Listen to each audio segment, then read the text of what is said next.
previous life. The memories are so vivid they stir something profound within me.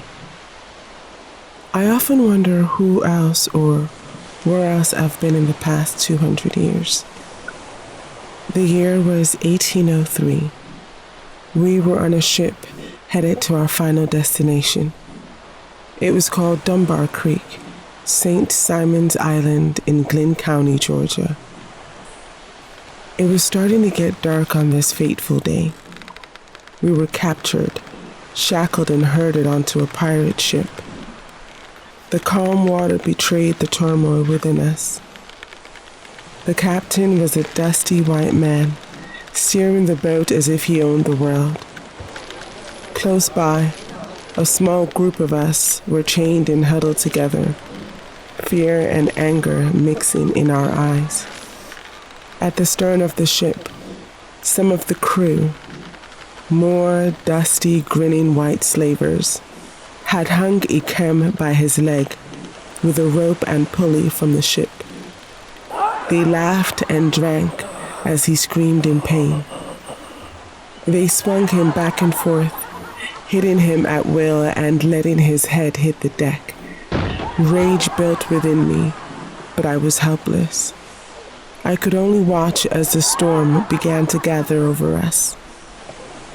The ship started to thrash in the waves as though the ocean itself was rebelling against our captors. Suddenly, one of the kidnappers, holding the rope, the ugly one with the missing teeth, slipped and was knocked off his feet.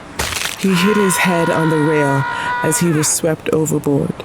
The rope slackened, and Ikem fell to the deck.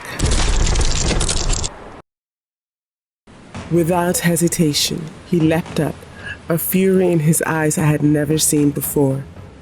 He grabbed the rope and wrapped it around his tormentor's neck, squeezing as if his life depended on it, because it did. Chaos erupted. The crew watched in horror and began to run off scared. Ikem grabbed a nearby whip from the floor, striking another crewman across his back. He winced in pain as the whip cracked again and again. Then, turning the tables, he tied him up the same way they had tied him and secured the rope to the ship. The ocean seemed to rise in response as if nature itself was helping us. With each crack of the whip and each chain released, I felt a weight lifting off my chest, a fierce joy I had never known. He took the keys off of the body of the dead man and moved toward the front of the boat, releasing me and those around me. We all ran in different directions. 2 men ran toward the captain and beat him mercilessly before throwing his body overboard. One took over the steering of the ship, while the other released more captives. Others ran below into the belly of the ship. In the cargo bay, more of us were chained together, men, women, and children, packed like sardines. We were all released and celebrated our sudden freedom. As we moved toward the top of the ship, it crashed into a harbor. The ship swayed and some of us lost our balance. The storm became gentler as the ship crashed into the rocks and the harbor. We gathered on the shore, our people spread across the grassy plain, forming groups by tribe: the Igbo, the Ashanti, the Yoruba, and so on. The questions buzzed around us, each one revealing our confusion and despair. "Where are we?" the Yoruba people asked. "How do we get home?"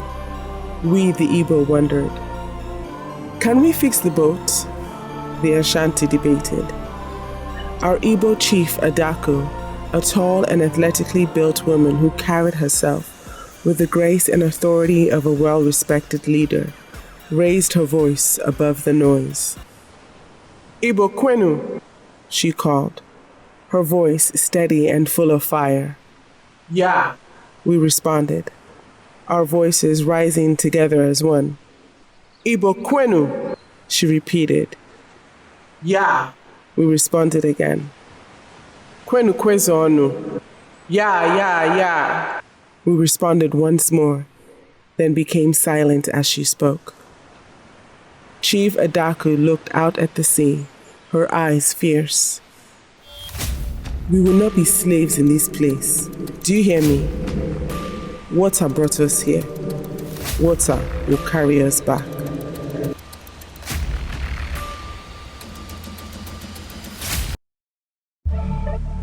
The Yoruba were discussing their own plans. Can we take the ship back? One asked. Maybe we can swim, another suggested. Do you know how long we were in the water for? Who can swim for that long? Came the skeptical reply. The Ashanti leader, Kweku, a hunter by trade, was practical. The ship is wrecked. We have to walk out of here unless someone can fix it. Where are we walking to? We don't even know where we are, someone pointed out. The Yoruba leader, Olufemi, decided to seek unity. Can anyone here speak Igbo? He asked. Yes, I can speak Igbo. I also speak Akan, offered Adewale. Good. Come with me. Let's find out what they're doing, said Olufemi. They approached us, and Chief Adaku went to meet them. Adewale introduced themselves. Greetings. This is our elder, Olufemi, and I am Adewale. We want to leave this place, so we thought we could speak to the Ashanti and you to figure out what to do. Chief Adaku responded firmly. Yes, we have to leave this place immediately. Our people have consulted with the spirit of Mami Water. This life is no longer our own. We will go back into the water, and she will take us home. Adewale looked concerned. If you go back into the sea, you will die. Maybe, said Chief Adaku. But what kind of life is this one that we are about to live? I don't want it. Water brought us here. It will carry us back. When we are ready to come here again, we will fly, she said, her eyes filled with resolve. You're talking nonsense, Olufemi scoffed. We will go and see what the Ashanti are planning. As they left, we began cutting rope into smaller sections. It was getting darker. The Ashanti had built a small fire by their camp and were eating fish they had caught. Suddenly, loud thunder and lightning startled everyone. We looked up to see marching lights descending from the hill. An angry white mob carrying torches, screaming and yelling their way to the bottom. The scene became chaotic. The mob reached us, and fighting broke out with them and the Yoruba and Ashanti. Amidst the chaos, we Igbos remained calm. Chief Adaku tied our hands together, linking us in unity. We began to walk toward the water. 3 of the mob saw us and began to yell and chase after us. As they approached, one in the middle was struck by lightning, collapsing instantly. I smiled inside, but the other 2 continued. The first reached the water and grabbed the man at the end of our line. He fought back.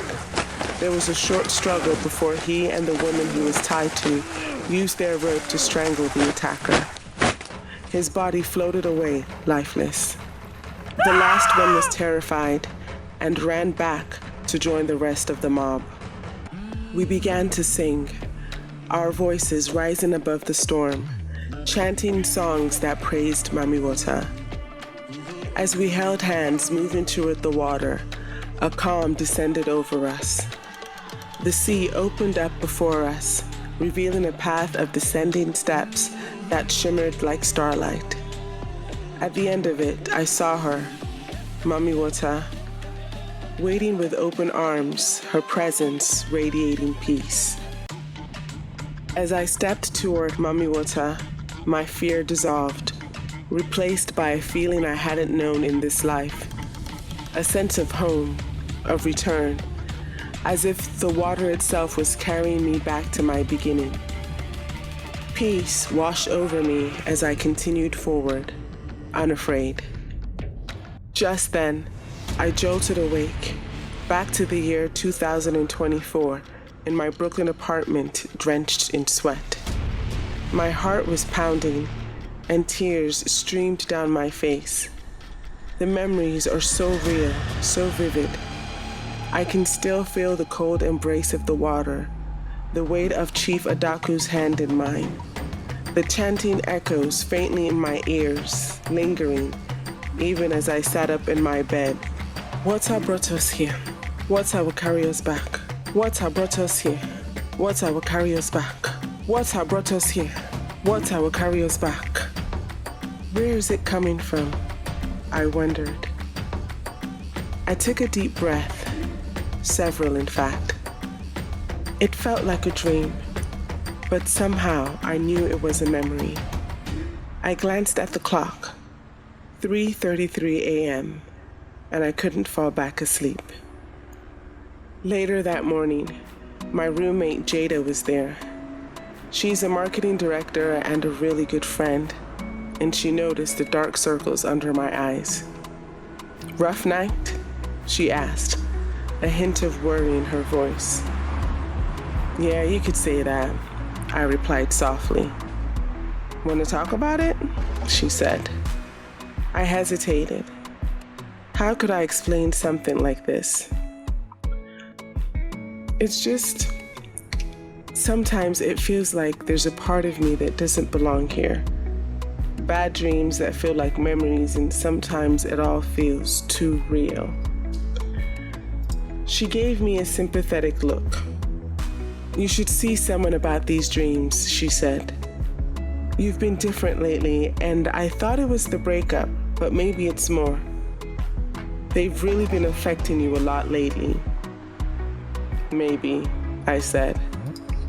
But deep down, I knew that no therapist could help me. These weren't just dreams. They are fragments of a past that refused to stay buried. I gather my things and begin my walk to the train station. Questions and thoughts flood my mind. Was that my last life? Or have I forgotten all the lives before and after? Why is this one branded into my mind like a scar? I relive it over and over again. Why can't I stop thinking about it? And why do I wake up sweating, heart pounding, with the taste of salt in my mouth and a feeling of metal gripping my wrists? I look out at all the characters on the New York train. One playing music and breakdancing to the beat. Others reading, sleeping, watching the dancing, or lost in their own world like myself. Perhaps I was meant to remember. Life may be complicated now, but those memories, haunting, are a part of me. And maybe, just maybe, they are guiding me like an ancestral compass, guiding me towards something I'm meant to find, something I'm meant to do. But what?